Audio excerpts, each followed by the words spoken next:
Башкалабызның Киров районында ташландык автомобильләрне ачыклау рейды үткәрелде. Жуковка һәм Кожевенный урамнары буенча мондый транспортны исәпкә алдылар. Урамдагы ташландык автомобильләрне нишләтергә? Йорт янарындагы тузган машиналарны кая урнаштырырга? Булар турында киләсе репортажда. В любом случае мы должны этот автохлам убрать с этого места. Менә бу машина биредә инде берничә ел тора. Көпчәкләре тишелгән, номерлары юк. Янында гына тагын бер шундый машина басып тора.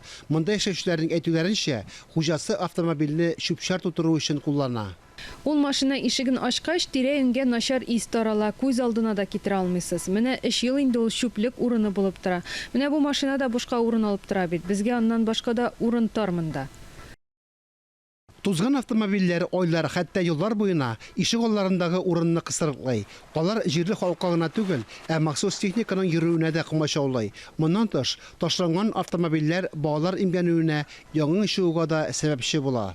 И людям мешают, и технике мешают убирать. Номерлары, тәгәрмәчләре, тәрәзәләре, ишекләре салдырылган, тәрәзә кайда калдырылган, хуҗалары булмаган автомобильләр ташландык дип санала.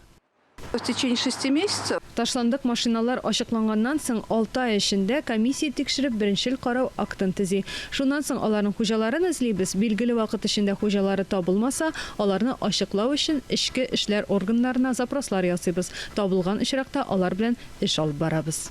Милек хуҗасы машинаны җәмәгать парковкасыннан алып, аны тиешле халәттә китергә тиеш. Әгәр хуҗасы табылмаса, автомобиль махсус стоянкага китерелә. Шәһәр халкы тузган машиналарны урнаштыру турындагы үтенеч белән хакимияткә мөрәҗәгать итә ала.